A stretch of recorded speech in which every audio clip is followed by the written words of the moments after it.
Hello, everyone, and welcome to another episode of the Atomic Podcast.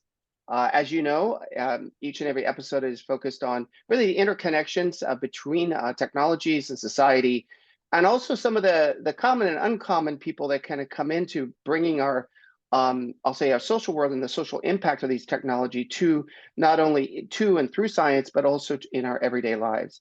Today, I'm super excited. To have Harry Epstein.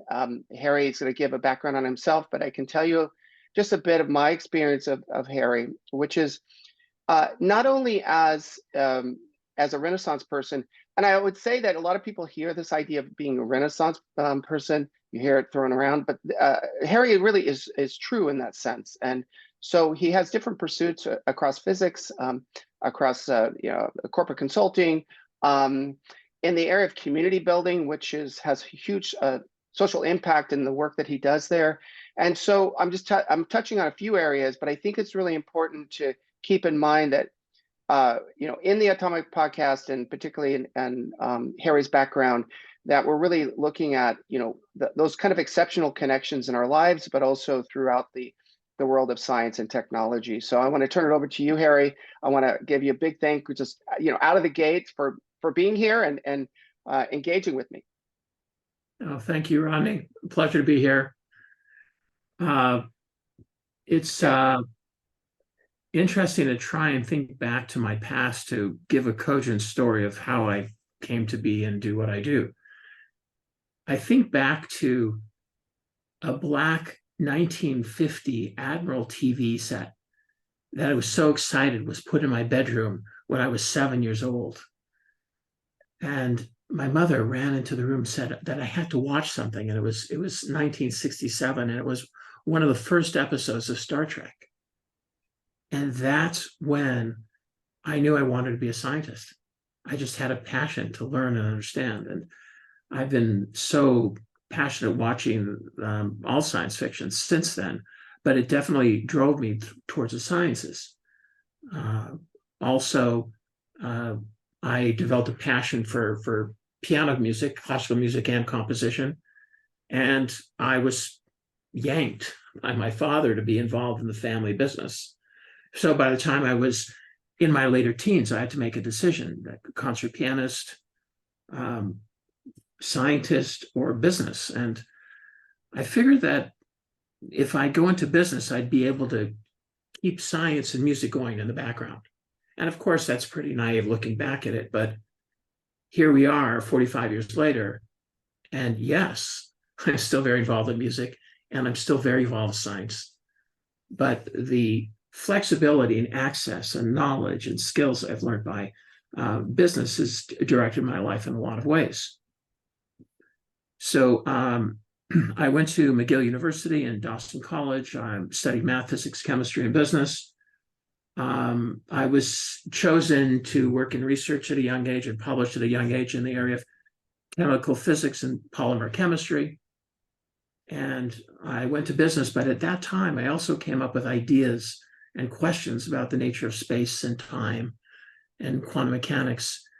And I just was not totally convinced that these wonderful frameworks would come together in a cogent way based on their foundations. So from that time, I started to work on new foundations of space and time, and I kept on that passion and that work and learning and studying and publishing as I developed my career in business over the years.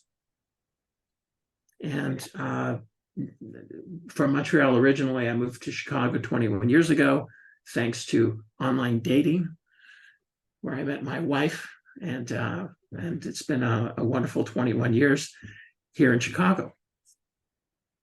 And I guess that's all to my life. Oh, there's so much more. So Harry, one of the things that you're mentioning is this idea of having a kind of a huge aspiration for the questions that quantum physics, but material science and other sciences sort of come together for you, and also too that that curiosity that was driving you, I'm sure, drives across your other pursuits in piano, in your corporate work and consulting and your community building. So the idea that at a young age, it wasn't that the idea of capturing your knowledge, the sort of knowledge bug, but it was capturing the curiosity bug. It sounds like is one of those drivers in your life. I think that the habit of always looking for patterns applied across everything, no matter what the study. In business, there were patterns, and the ability to bring in math and innovative insight came in. But the same innovation worked across every area, whether it was music or building community or science.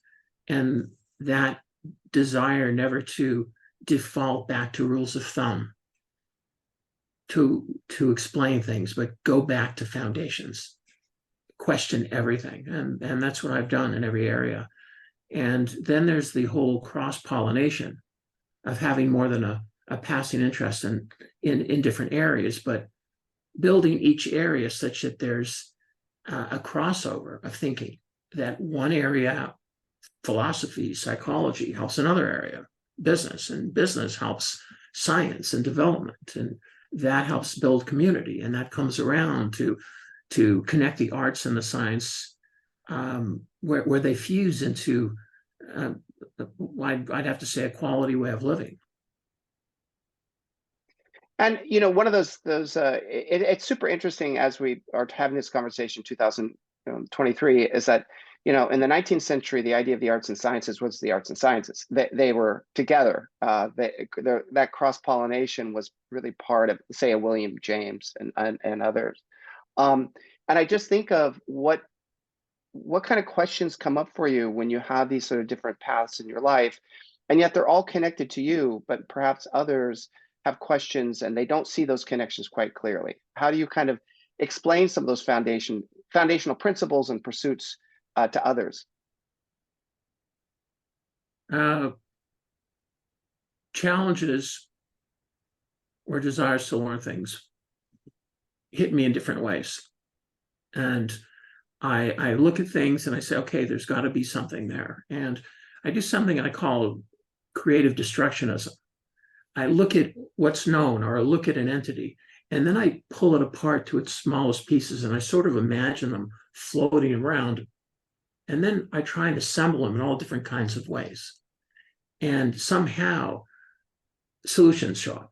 This applies to whether or not I'm doing corporate consulting or working on physics problems or anything I look at, especially one of the things that occupies a good amount of my time, which is looking at the future of the environment and the planet.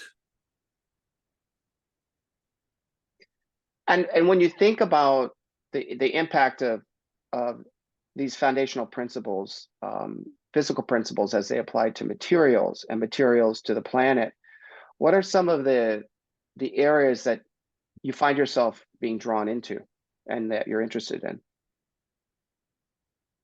I think that the first overarching principle I have is holistic thinking. If we look at one area on its own, you just are not getting enough of the solution space and not enough of an understanding, because everything's interconnected. Food is interconnected with water, water with energy, energy with science. And as I look across all the areas that we have to be concerned about, there's material science, which empowers everything to be better. Unfortunately, the default position of most people is material science. What's that? It's too complicated. I don't want to know about it. The fact is, it makes everything better.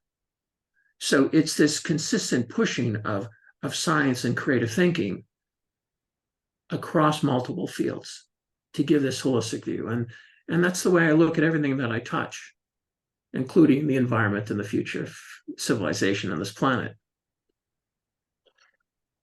Yeah, and I mean, it takes people, right? It takes people like yourself, like-minded people that think holistically, that think in terms of how do they take foundational principles, whether it's in physics or philosophy or others, and how do they touch the world with those and be very, very committed to touching the world and improving the world.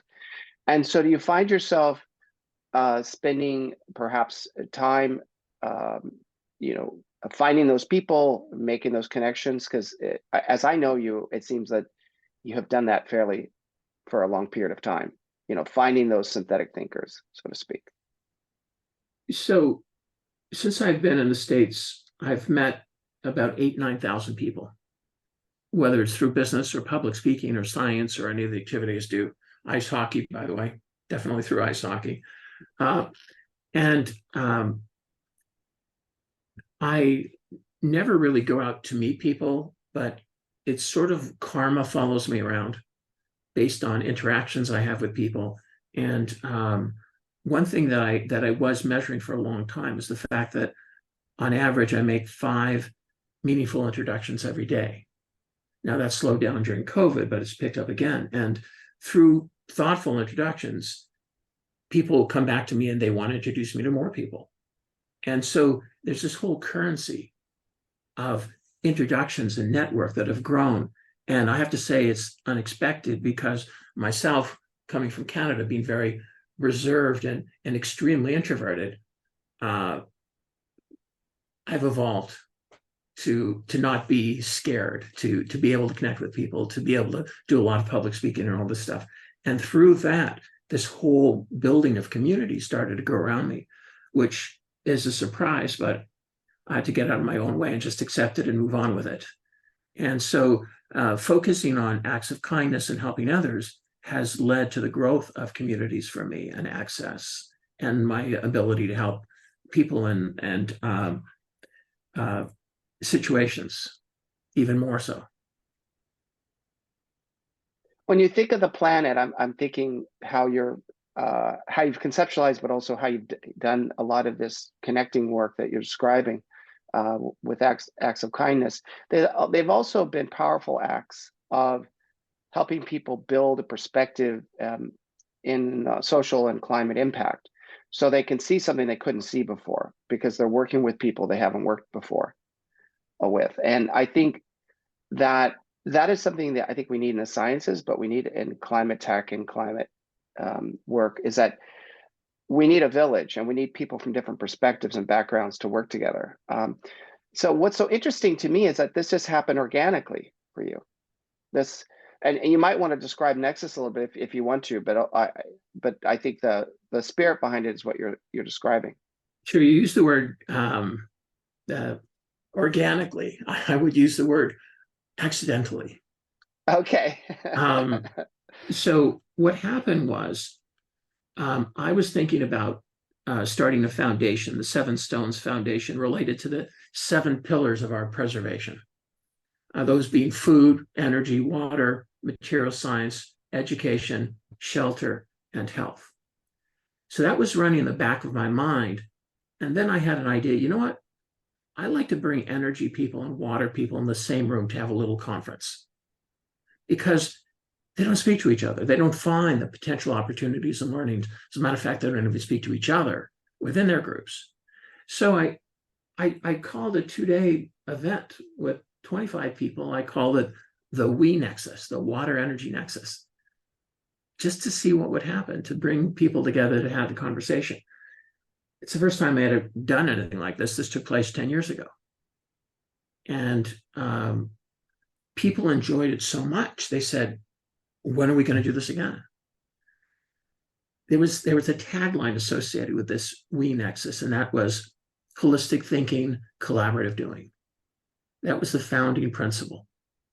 And what ended up happening is we started to build community from this. And so I started to realize that there could be a connection between what I wanted to do with the Seven Stones Foundation and the Nexus as an outreach arm. So I said, okay, let's do another one. So 6 months later, it was 35 people, and it was in San Diego. Qualcomm let me use their facilities. And it was the FEW Nexus, food, energy, water. And that went well. People kept on saying they had these euphoric experiences for the kind of people that were invited and how they connected. Ego was left outside. People wanted to serve. People wanted to learn and help. And so the community grew. So when's the next one?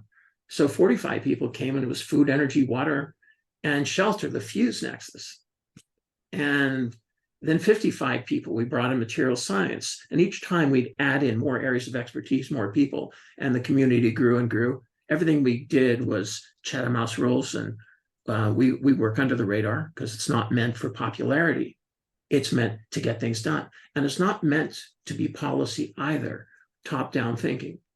It was meant to be solutions up, mixing and matching ideas, taking different intellectual properties and putting them together such that 1 and 1 might actually equal 11 for value. And this is what we've done. So we've had 8 of these over the past 10 years, including a whole bunch of 2-hour Zoom Nexus events during COVID, which kept our community together. We just had our last one in Washington, D.C. earlier this year. And we'll have more, but it's the whole idea of building a community. And what I've learned, which wasn't part of the intention, was that we are a friendship network and kindness community. In these days, this sounds quite naive and novel, but it works. And there's a great passion behind the people to help each other. Strategic alliances have formed, new ideas have been commercialized, and we work towards the long-term goal, which is the fact that there might not be a long-term goal based on the predictions of what's happening with the environment in the world. So we really are passionate about bringing as much knowledge and insight into technologies together to mix and match, to have a solutions approach in different areas of need for the future of humanity. And that became the Nexus. So it's continue to grow. We don't look for people to join us, but I get introduced to people organically from other Nexus members. Oh, you have to meet this guy. He's going to be a great Nexian.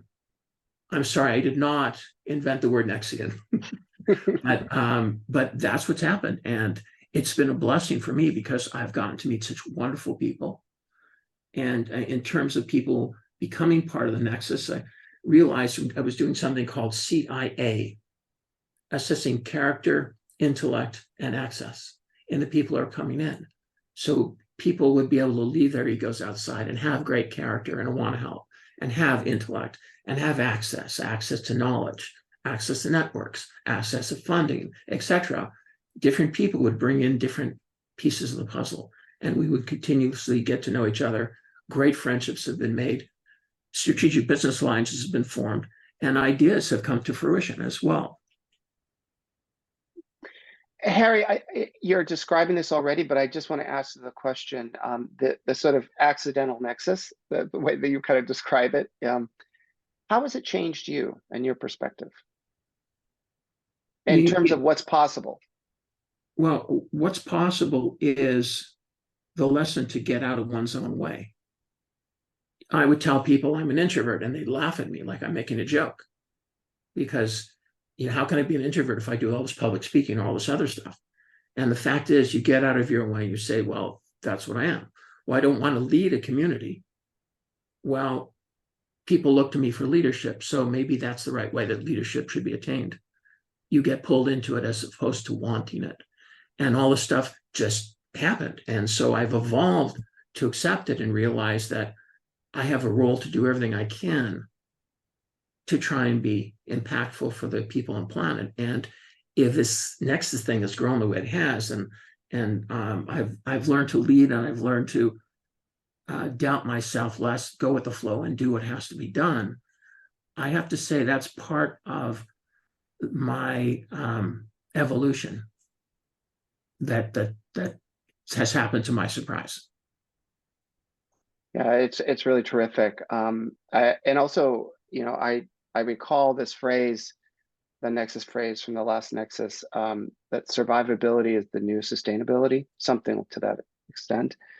And so when you mention that, having long-term goals, and are we in some way going to be around to reach those goals? Maybe speak to that a little bit, that sense of urgency that you see in terms of planet and science and collaboration.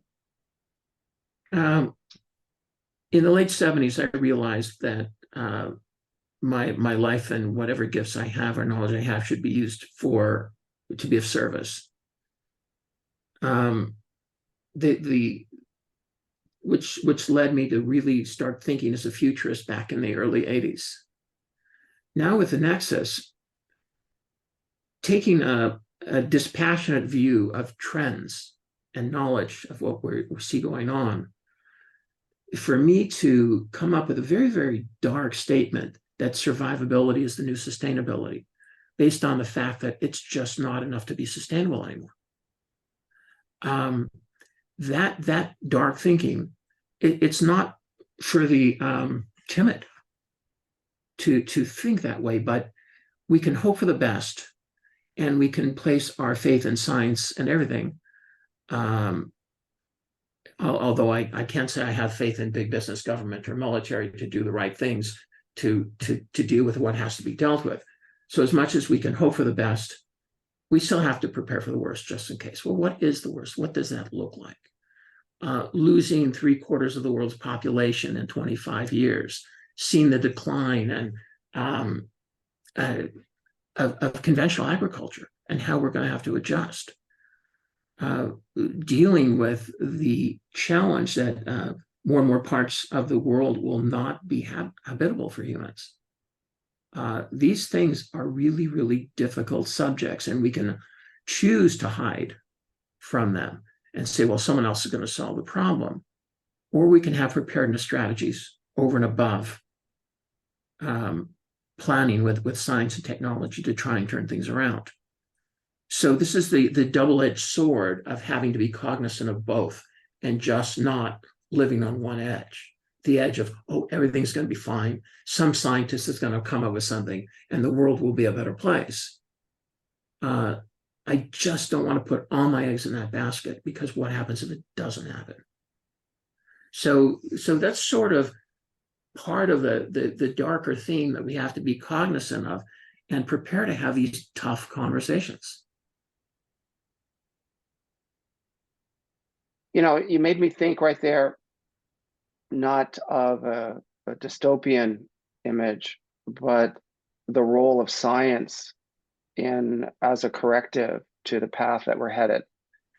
And when I think of science, I think it super broadly, but I also think of society. And there's both trust and quite a bit of mistrust in science and scientists that we really haven't seen before. At least I don't think so. And so to rely on science and scientists to solve this existential problem that's moving very rapidly, and I think everyone feels that in climate change, is that it's remarkable to me that we're at an age when we need the sciences the most, and we need this kind of cross-pollination you're describing.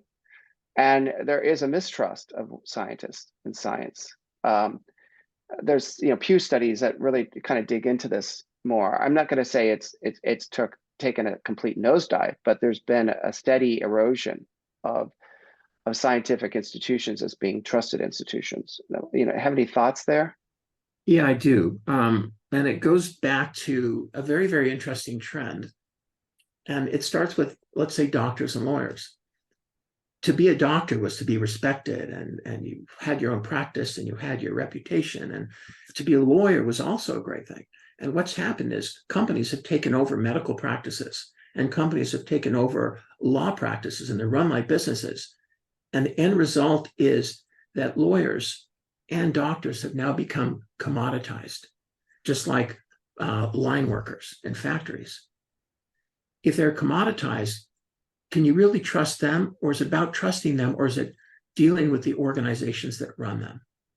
Now imagine we take the same thing forward again, academia or corporate scientists working in corporations. They too have basically been commoditized. So is it really the scientists or the science, or is it the organizations that have commoditized them and are running the science and speaking on their behalf and having businesses and communications? So there's been a disconnect between people, their ability to do things, and this layer on top of them that's commoditized them, big business. And I think that's a big problem. And now it's the messaging, not about one scientist or another. It's about the whole industry or whole corporations. And look at some of the bad things that corporations have done. And that makes scientists look bad. Now, science might have good discoveries, or people might develop AI or whatever, which has great possibility. But then we're in a capitalist survival kind of environment on a daily basis where people want to make money, and that brings people to take whatever they can and use it for nefarious reasons. So is that the flaw of science? Should Albert Einstein not have published his papers, which led to laser beams and nuclear energy and nuclear bombs and all kinds of, and computers? Should he not have done that? Did he have a choice? But it's not his fault that the nuclear bomb came out, or is it? It's what man and organizations do with knowledge. Scientists still have to do their best, and I think they're working with the right ideas in mind. The question is, how does our structure in society work to take things and allow people to have the freedom to do what they want until they're told not to, or until it's pretty nefarious what their intentions are with science? So these are deep conversations, and you have to imagine the lonely introverted scientist with a white lab coat, so disconnected from control and what happens. He's just busy being a scientific geek, trying to do research and study and learn things. So that's a big disconnect. If you meet a scientist on the road, you happen to be at a park with kids and you start talking to him, you'll like him a lot as a guy. But, that doesn't mean that you respect the Institute of Science because you like this one science guy. So what do we do with the way society's built this hierarchical structure, this hierarchical power structure with corporations and government and even military, and how they impact the perception of what people do with science? Harry, do you see scientists speaking out in the way that you're describing and speaking out right now, to say that we have paradigms in which we do our research and development. We have institutional ways of working that aren't working. And we create downstream effects that were not intended. But nonetheless, we're scientists, and we're to solve a scientific problem. What's the new model that could assist those scientists? I don't have an answer. I know it's a big question, but I often think about this very topic and wonder what new structures are emerging. Maybe Nexus is one, but certainly they're not a top-down approach. I think part of the challenge is scientists are not schooled on interpersonal skills. Scientists are schooled on business skills. And this gives them an advantage. Scientists focus mainly on science. Now, there's some scientists that go out in the corporate world and do good things, and some of them even have a voice. Look at some of the famous scientists or engineers today who have done things, SpaceX and the Tesla. I mean, you have an outspoken scientist engineer there, but the mass amount of scientists live very quiet lives in a focused environment. And one of the things about a focused environment, once again, is more about being a specialist and not being a generalist. I believe that as our educational system in the West done today evolved from the Industrial Revolution, everybody's told, focus on one thing, do the best you can, so you can get a good job. And that's the messaging. So there's a whole continuous push for specialization, and there's not enough generalists, and we don't teach generalized skills. As a matter of fact, generalization is looked down upon. And of course, now we have great words for things like that, ADHD and stuff like that. But seriously, we don't respect and let people understand that being a generalist or a strong generalist is actually a good thing. The more you're confident in more areas, the more you can speak about them because you have a bigger picture and you can evolve. If you're stuck in a tiny little specialized box, that limits most people's ability to break out and do things about it. And the way society works and capitalism works, it's not profitable. to have people as strong generals. It's really good to have people who can, once again, be marginalized and be specialists. So how do we have better leaders? How do we have people with better philosophy behind how they work and how they think? How do we have people who are generalists so they can look holistically at more situations? We don't. We're not geared towards that. Now, there's anomalies that rest outside this kind of thinking. But for the most part, people live very closed lives as dictated by their education and by the job description that they end up getting. Yeah, I really agree with that. And I do think, though, that things are changing. I mean, I see, for example, a colleague of mine just entered a PhD program. It's the first science entrepreneur PhD. It's in climate. And so they believe that there's equal weight put towards the science and engineering as there is towards the entrepreneurial and, as you call, interpersonal skills that are really important for business, building a solid strategic plan, business plan, and cultivating teams and so forth in order to have a successful business. But there's only one program like that. It just started. So Yeah. There's a long way to go, but I think there is this this recognition of what you're saying, that as knowledge becomes more commoditized, because I actually think it's knowledge itself. I mean, I've worked at companies on the side of AI where they say, "Oh, well, we can get radiology expertise. Well, we'll get them to annotate, and that'll be all we really need, and then they can consult and leave." And so the idea that certain clinical scientists and scientists are just basically domain experts, and it's a plug and play of knowledge into a training set that's used to train a model, it is fairly widespread, by the way, in the AI machine learning community and Gen I.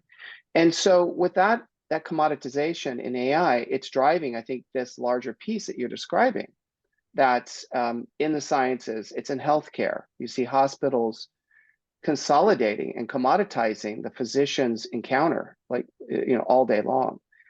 So I guess what I'm trying to point to is that there has to be some new models where scientists get the work done and get the work out. I don't know what those are, but I know there's a lot of chatter about this.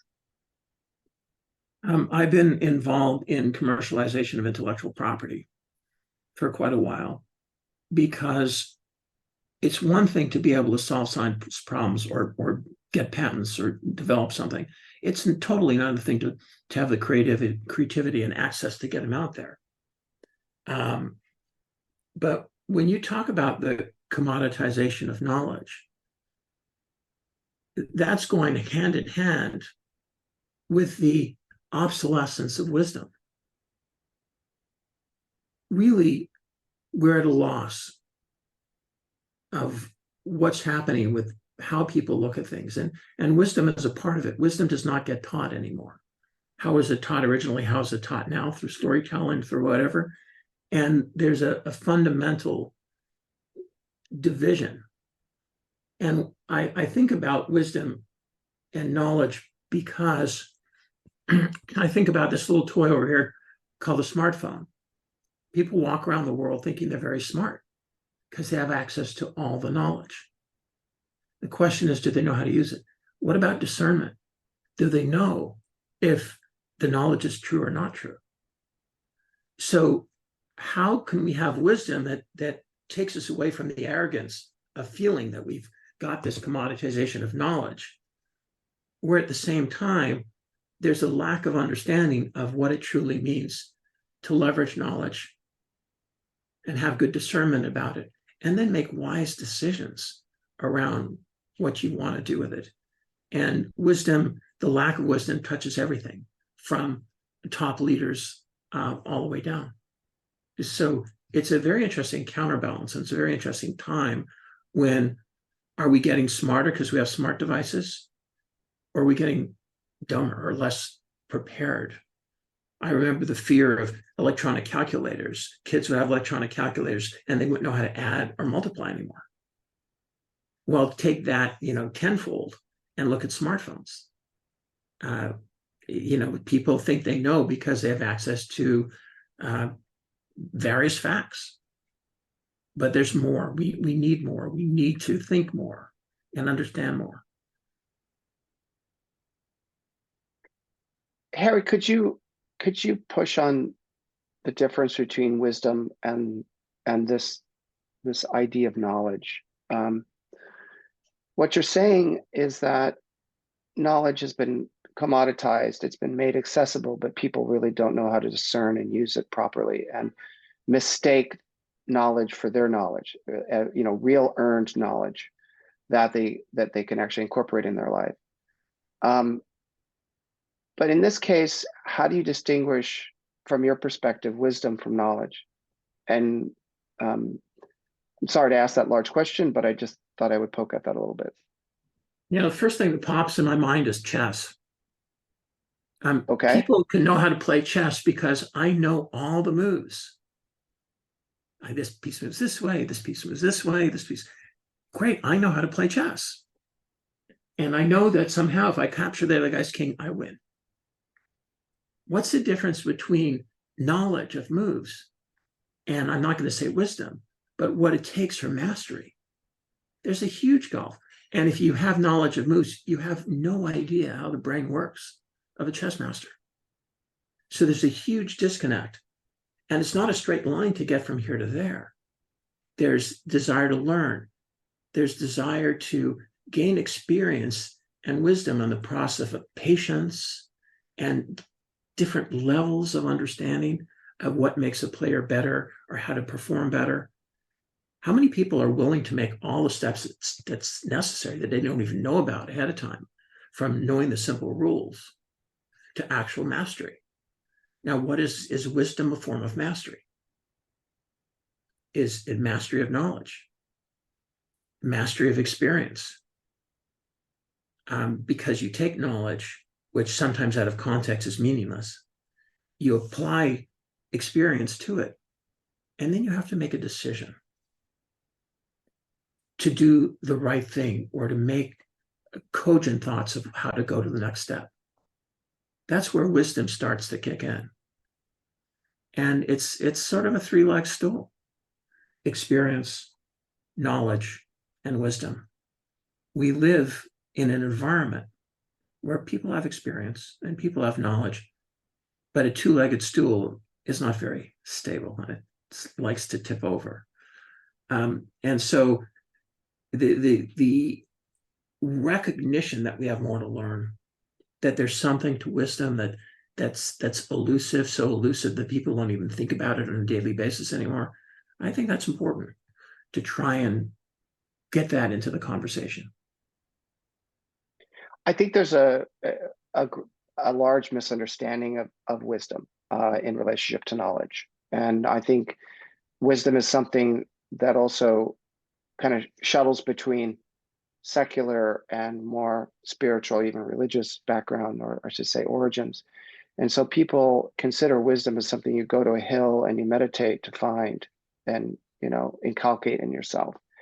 Whereas the way you're talking about it is that wisdom is a byproduct of certain forms of mastery and intuition, because you're never going to have enough knowledge, or I should say enough information, to make certain critical decisions, right? So wisdom kicks in at that point, the wisdom that you're describing.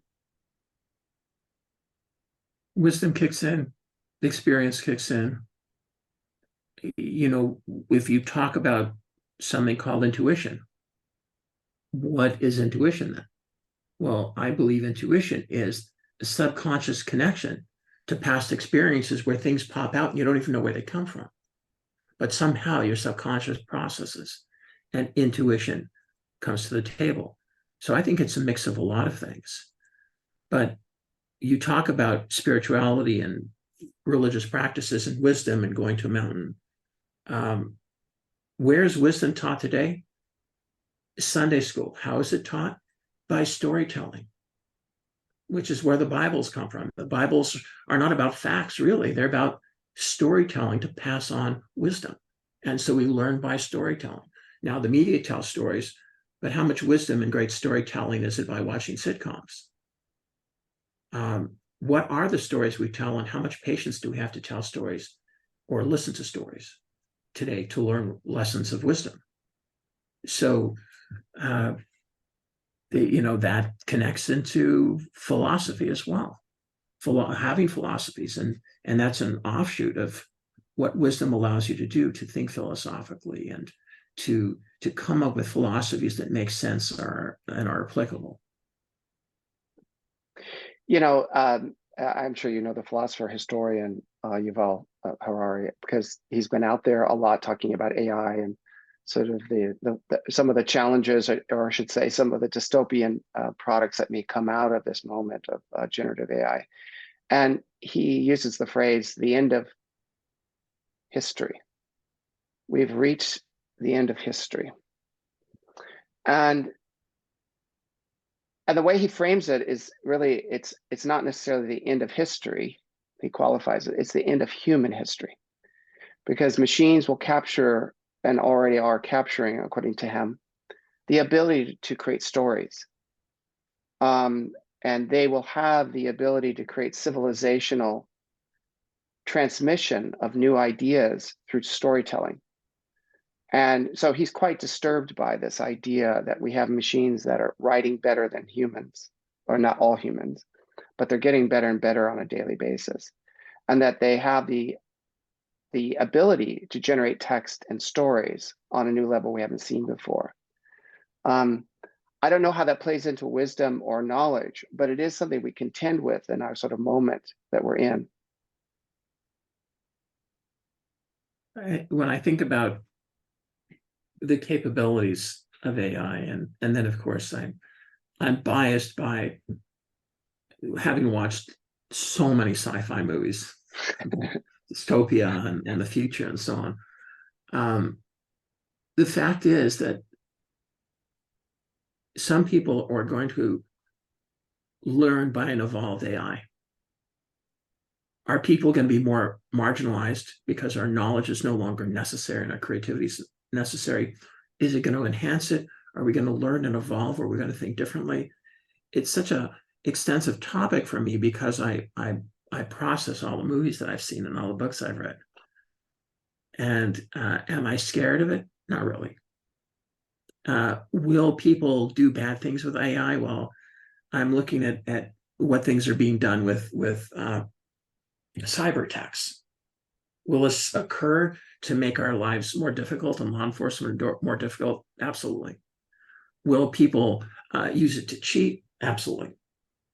Will people learn how to evolve with it to another level and even be taught better? I think there's going to be a lot of good intent, and there's going to be people who are going to embrace it and be carried with it. So I definitely am not a person who lives in fear. I look at the risks. I look at the positive potential of things. I know that we always have to watch our back because there will always be nefarious uses of things. But at the same time, there will be good things to empower us. And whoever wrote the story, if it's a guy I know, or it's a guy who died 1,000 years ago, or it's a computer that I don't know that a computer wrote it, it doesn't matter. The question is, what am I personally going to get from that story? What am I going to learn? How is it going to shape my life? Now, are we going to have stories that help evolve our thought processes to be more the potential of our mammalian cells? Or are we going to be pushed into more and more being the reptilian part of ourselves? But do we have choice? Are we going to lose choice? I think that's the number one thing when I look at the debate about AI. It's the choices that we have and the choices that we make. Even if you look at the Matrix trilogy, it was all about choice from the beginning. So what are the choices of humanity? Are we going to make good choices as individuals or not? Are we going to follow blind paths or not? Tough question. I know that for myself, I'm looking forward to the good things that are going to come out. And Harry, I'm very much with you on that. I think the two things that you've brought out, just in terms of your background, but also your approach to community building in science is this idea of creativity, and it's certainly more than an idea. It's a way of life, and the idea of thinking holistically. These are things that are not going to be less valued; they're going to be more valued in the kind of age of AI that we're in, as far as I can see. You can call it generalist on another day too, but I think the ability for us to cross over and make connections that are counterintuitive and difficult, it's going to be even more in demand than ever. And from a leadership standpoint, from a scientist working in the lab coat standpoint, I think from an artist standpoint, I think from an engineer standpoint, making those rare connections, those counterintuitive connections, I think is going to be of high value. That's my hope. Well, like I said, different people will make a choice. Do they want somebody or something to think for them, or they want to be empowered with what they have access and make decisions on their own? How lazy are we? And this is where I talk about rules of thumb. Do you live by rules of thumb? Are you a lazy thinker? Or do you look at first principles and really try and get to the crux of things and figure things out? Do you have that patience? One of the big problems that we see with all technology is the challenge of people's attention spans, limited attention spans. That's a bad thing. The media is, plays a role in that as well. But how's that going to change? If you don't have much of an attention span, then you're going to want quick answers and you'll take them from anywhere. So we have to look at the need for people to like to think. Yeah, and I think that's the key. I've been working on a piece on a bias in AI, but also decision bias. And just a quick point is just to say, if we're not tackling our own bias, how can we tackle it in machines? And I think it's a super important kind of piece, the way we're looking at AI, that's a little bit forgotten, that we tackle our own decision bias and approach to that. I want to ask you a question about your theoretical physics work, just a little bit, sort of the last piece that you shared, because I think it's important to at least to touch on. And so I wanted to ask you a little bit of your approach to quantum gravity, and also a bit you touch on black holes, but you have a pretty unique approach to black holes. I'll sort of turn it over to you, but I'd love to hear some of your thoughts there, particularly in this last paper. Well, the last paper is a part of a continuum that goes back to publishing and research that I started in the early 1980s. So it's tough to summarize all this, but let me just say that what I've been working on is a semi-classical approach towards constructing a theory of quantum gravity. It begins with the emergence of the structure and dimensionality of space from the Big Bang, suggesting a kind of quantum foam-like structure. Relativity and quantum mechanics can emerge in a very unique way with a fundamentally different insight into how they originated. There's fields that I've developed called nested cellular pre-geometry, discontinuous quantum motion, the hologlomic principle, and endogeometry. And these are some of the novel developments that I've published. See, there's a challenge between mathematics and reality.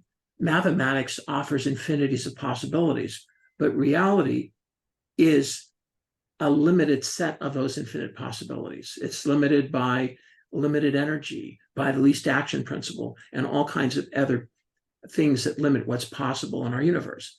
So if you look at physics as just a subset of mathematics, we have to be careful not to let mathematics take us off to incredible worlds and multiverses. So the geometric point is something that's been around for a very, very long time, and a line is said to be made of infinitely many of these geometric points which don't have size. Now imagine that we substitute these things by hyperspherical bubbles that have mechanistic properties that allow for a substitution for Minkowski's four-dimensional space-time continuum, sort of a contiguous approach to understand general relativity. Fortunately, it's quantized. Now, this is part of the way of thinking to move away from our connection to the continuum and to points and what is time and the tools that we measure, because the tools that we use to measure the universe, that we understand whatever percentage of it, it's arrogant to think that those tools are what we really need to explain the universe. Our ruler contracts, our clock, time dilates, our scale, mass increases. Relativity tells us that the tools that we use are not good enough. They get changed. So maybe there's something wrong with the tools that we use. Quantum physics tells us we can't even measure things. We've got the uncertainty principle. So if I think about the universe, I imagine the simplest model of a balloon. People blow up a balloon and see how the universe is expanding. They have little felt tip marker points all over the balloon. And as it expands, all the points are moving away from each other. And this simplified model of the cosmos helps us understand things. But if you look very carefully, those little dots on the balloon, they actually are growing slightly with the elasticity of the balloon. And they're becoming a little bigger and a little lighter in color. And that's not really what's happening. The galaxy is not expanding apart as the universe expands. So imagine that we did the same kind of simple example, but instead of little dots from a felt tip marker, we use little dots of blue. And as the balloon expands, the little dots of glue connected to the surface of the balloon, they don't expand. Now imagine an expanding balloon with little glue dots on it. Well, what happens is the glue dots are not expanding outward as fast as the rest of it, and the rest of the balloon's surface is puffing out. Now we can start looking at things like dark matter and dark energy slightly differently. So as I look at an expanding universe model and the math that comes from pre-geometry at the beginning of the universe, I realized that things like black holes could be better understood as four-dimensional objects. And if they are, then the challenge of singularities starts to disappear. So black holes are just one part of insight that comes out of this research. It really deals with the true nature of a structure of space and not space-time, because space-time are true descriptors of something going on. And we manipulate the descriptors and call it space-time and watch it bend, and you have dimples in it associated with gravity and stuff like that. But they're still descriptors. They're not the real thing. We've moved away from having a desire to think mechanistically because of the success of quantum mechanics. And I think we've lost something there. Hertz had come up with a very, very interesting thought about mechanics published in the 1890s, and that was abandoned as everybody jumped on the bandwagon of quantum theory. But there's more to be said about how things actually work, independent of our ability to measure them. And we're so enamored with our ability to measure things that the only way that most people respect science is to be empirical. And empiricism versus rationalism. Rationalism is an intuitive art form married with mathematics to try and meet what we do see, as opposed to being so empirically based. So there's a whole philosophical decision that one makes. Are you empiricist or are you rationalist in science? And I am basically part of the Einstein school. I believe in rationalistic thinking. I believe that there's a universe that runs somehow independent of our ability to observe it. I believe that the universe worked before mankind evolved, before the planet Earth was created, before our sun was created. Physics still worked without us. So why do we have to be the central part of physics to say we understand what physics is? And this has been part of the debates and thought processes I've had over the last 45 years in science. And this is why I'm committed to try these alternate paths using mathematics and what's learned from different fields of science to come up with cogent, rational theories. And yet these theories, as you've described them, but also as I've gotten to know you, Harry, have an empirical implication. They have an implication in the world in which we live in, we experience, and we do attempt to measure. So as much as you describe yourself as a rationalist, and it sounds super true to you, um, what you're doing and what you're striving for, not only uh, in your theoretical work, but through Nexus and other work, including your piano playing, has a lot of empirical it's rules based and intuitive. It has all those aspects to it. And so I love to hear that you're a rationalist, but I see you as touching a lot of things from an empirical standpoint. I think that the important word is conversation. Yes, And yes. across everything you mentioned, let's look at the word conversation for a moment. First of all, there has to be, and respectful conversation really helps. There has to be a conversation between how the rationalist is thinking and how the empiricist is thinking.